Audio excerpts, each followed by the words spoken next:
muda, selamat pagi. Kali ini eksklusif vlog dari DJFM Surabaya akan mengajak kalian untuk jalan-jalan ke sebuah tempat di mana di sana berlatih tim kebanggaan dari kota pahlawan kita Surabaya, yaitu CLS Knights.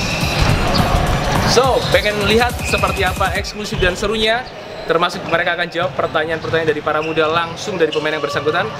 Ikut kita.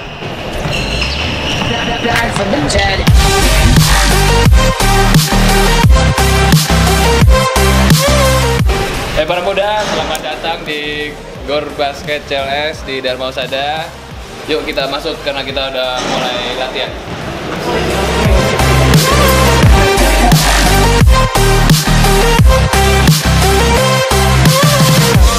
Ladies and gentlemen, you're all invited to go fucking mental on this motherfucking drop. The countdown has just begun. Are you ready? Let's go. We're back from the dead. Nah, sekarang kita barengan cap dari CLS Knights, ini tim cap nih, Sandi Kusuma. Nah, pertanyaan dari para muda, Cap. Ya. Pakai sampo apa sih? Rambutnya kok bisa cetar badai kayak gitu? Nggak ada sampo khusus, malah saya tuh jarang kram, masih di rumah, makanya rambutnya kayak gini. Mungkin pakai wak yoyo gitu ini.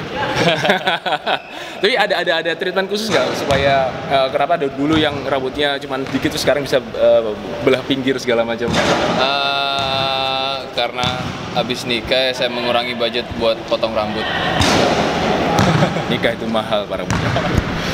Pertanyaan terakhir nih. Gimana caranya supaya bisa handal soal syuting? Ada tips khusus nggak? Cuman sering latihan aja, repetisi syuting makin banyak, sambil ya paling nambah-nambah sendiri lah, lebih banyak latihan daripada pemain yang lain aja. Oke, karena kita akan ada hadiah juga eksklusif pacarnya dari CLS Knights Surabaya. Pertanyaannya gampang. Jadi para muda tinggal memikirkan kira-kira berapa berat badan Cap Sandi. Berapa berat badan Cap Sandi? Mention ke akun kita @DJFM Surabaya, baik Instagram maupun Twitter.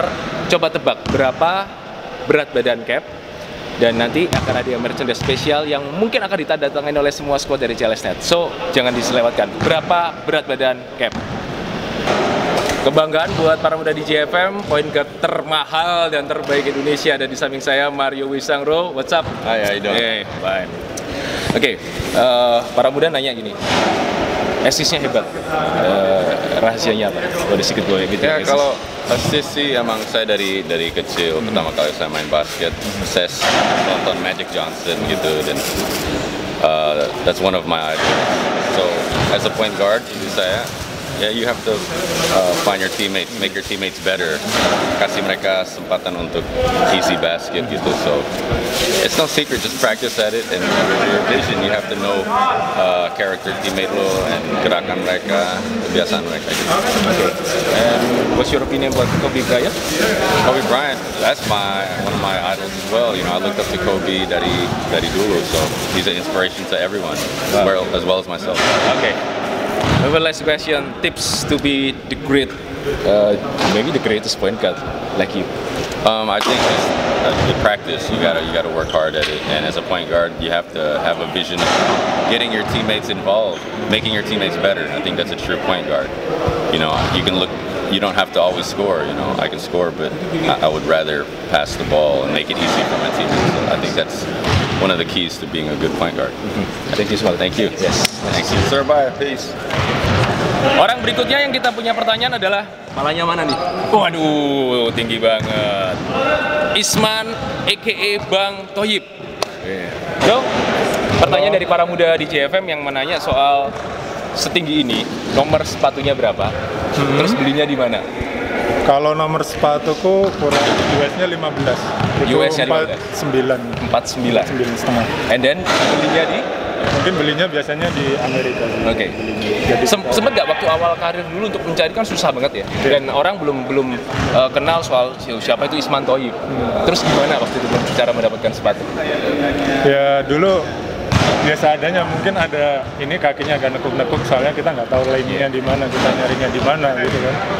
Jadi kita pakai yang seadanya aja. Mungkin agak sempit atau apa. Tapi biasa. semenjak basket ya alhamdulillah kita nyari. Tinggi sekarang berapa? Tingginya 2 meter. 2 meter. 2 meter dengan kaki antara 49-50 kalau ukuran yang biasa kita lihat. Pertanyaan terakhir buat Isman Thoyib. Nah, Oke. dulu kan Isman Thoyib masih jago soal blok, defense oke, bisa ngedang lah, kayak Superman segala macam. Kok mutusin pensiun setahun kenapa, Bang? Sebenarnya waktu itu aku udah tahun sebelumnya udah mau mutusin pensiun. Cuma berhubung ada kayak aku kan pekerja PNS, pegawai negeri, terus saya sering ketemu sama Pak Gubernur. Saya waktu itu disuruh main lagi. Oke. Pak Ganjar ya? Iya, sama Pak Ganjar. Habis itu main, kita juara, terus saya udah janji, terus saya 2014 itu saya ibadah haji. Wow. Jadi semuanya kegiatan, semuanya kegiatan olahraga yang ganggu buat kelancaran ibadah saya tinggalin. Jadi saya tetap buat ibadahnya. Pesan buat para muda yang masih awal-awal menekuni basket supaya bisa berkembang seperti seorang Isman Thoyib. Yang penting ya kalau mau jago, mau ini harus kerja keras lah. Nanti percaya diri sendiri. Terus nerima kritik dan masukan dari orang lain. Kita selalu positive thinking. Yang penting pengen maju pasti. Thank you. Sukses. Hasil penjaringan pertanyaan dari para muda, kita sekarang ngobrol dengan Rahmat Febri Utomo a.k.a. Kempling. Oke, udah siap jawab ya? Siap. Harus nih. Kok bisa mainnya kayak tanda kutip ya? Kayak orang gila gitu. Makanya apa? Makannya tuh ya, tiap pagi Batu. enggak apa ya yang normal-normal aja lah. Iya. Banyak minum air putih, Aha. makan yang bergizi pokoknya. Asik. 5 sehat, 4 sehat, 5 sempurna. Itulah propaganda dari kelompok pencapir kita. Pertanyaan yang terakhir nih. Nah, Apa yang bikin Febri selalu jatuh cinta sama basket? ya karena selama ini sebelum main basket belum bisa nemuin pasangan, jadi jatuh cintanya sama basket duluan ya udah. Oke. Jadi jatuh cintanya sama basket. Sudah terjawab para muda, semoga puas. Rahmat Febri Utomo, a.k.a. Kempling. Jamar. You know, the first point at IPL, Jamar did with dunk. So, para muda ask him about how you practice with the high jump like that and the dunk and you know. Yeah, basically I just gotta jump, Yeah, practice jumping. Yeah, latihan lompat. Yeah, lompat. yeah, Just like that. yeah. Just practice jumping. Yeah. Jump as high as you can and keep trying to get higher and higher as high as you can. The player that influenced you about your dunk maybe? Tracy McGrady. Tracy McGrady, Yeah, yeah? my favorite player. Yeah, Just like that. Okay. I can do it for you. Yeah. I can if you want. Serious? Yeah, I'm serious. Exclusive. Okay?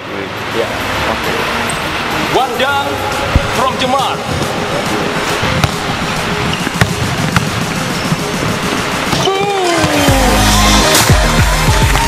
Jamar. Yo, exclusive from Jamar. Yes. Nah, para muda, kita juga sekarang ada kesempatan untuk ngobrol-ngobrol dengan salah satu squad dari CLSnet, yaitu Lu siapa, bro? Loh, nggak pernah kelihatan? Gue Hirin, bro. Yang mana? Yang biasa latihan sama senior. Kok nggak ada yang tahu ya, bro? Ya ini kan pemain rahasia, bro. Oh, secret weapon dari CLSnet ada di sini. Hirin, posisi sebagai Small forward. udah berapa lama nih main basket? Udah 7 tahun. Oke, ini fungsi small forward itu sebenarnya apa dulu? Oh, kalau small forward itu untuk mengacak-acak pertahanan defense-nya lawan kayak gitu ya, seperti kayak Febri Utomo, kayak Arki Wisnu, kayak kalau di aspek itu kayak si B-Boy ya kayak gitu. Oke, dan tips jadi small forward yang hebat seperti Hirin? Ya kalau saya sih biasanya nonton YouTube, Wah, lihat hebat. senior gitu-gitu. Oh ini gayanya kayak gimana? Ya latihan sendiri, kerja keras. Siapa yang sekarang lagi sering dilihat di YouTube untuk kita ambil menginfluence gaya-gaya atau cara permainan dari Hirin sendiri? Yang kemarin masuk timnas seperti Arki, B-Boy, ya itu sementara itu. Oh, dari NBA? Dari NBA saya melihatnya sih Westbrook. Oke, Westbrook. Iya. Mr. Triple Double. Oke, pesan-pesan buat para muda di JFM supaya bisa bermain basket sehebat Hirin. Ya paling penting kalau mau main basket sekalian. Jadi pengen jadi atlet basket, pengen jadi pemain basket nasional. Udah itu. Pastinya harus kerja keras. Hirin luar biasa, thank you banget Hirin. Sukses bro. Oke, itu tadi Hirin, senjata rahasia dari CLS. Para muda, zaman saya masih muda dulu, ketika saya masih nonton pertandingan-pertandingan, beliau ini adalah orang yang saya suka permainannya. Kenapa? Karena menurut saya space-nya gede, powernya luar biasa, dan selalu bermain dengan integritas. Coach Wahyu Widajati, nah pertanyaan Coach, kenapa ada nickname cacing? Padahal badannya naga pun minder. Sebenarnya gini, waktu saya mulai basket tuh sangat kurus ya, emang tinggi udah ada, tapi ya badannya kurus tuh mulai tuh umur 18 tahunan lah ya, situ berat saya 65 kilo. 65 ya, kilo. 65 kilo, terus tinggi udah 183 lah. Terus ya mungkin mainnya juga jadi kelihatannya kayak orang yang dibilang gitu, lari sana terlalu energik lah bilangnya. Jadi bilang oh ini kayak orang cacing kepanasan. Udah kurus, terus mainnya seperti itu, dan makan saya banyak banget sih. Waktu itu ya. Waktu itu. Nggak, sekarang sih ya cukup lah. Oke. Tapi sekarang akhirnya sampai berapa nih? Ideal? Sekarang sih 95 ya. 95. Tapi waktu saya masih aktif ya jadi atlet itu sekitar ya 89, 88 gitu lah biasanya sih. Kadang-kadang saya turunin 85 kilo gitu. Terakhir Coach, untuk para muda di JFM yang sedang menekuni basket di awal, gimana caranya supaya benar-benar bisa memunculkan bahwa talenta itu harus bisa terekspos keluar, dan gimana pola latihan yang bagus buat anak-anak muda zaman sekarang nih? Sebenarnya gini, mereka harus satu mencintai basketnya dulu gitu. Yang penting itu, karena gini, kalau kalian nggak cinta basketnya, kalian suruh dikasih gini, cari metode apapun, kalau dia nggak cinta basketnya, ya useless ujung-ujungnya gitu.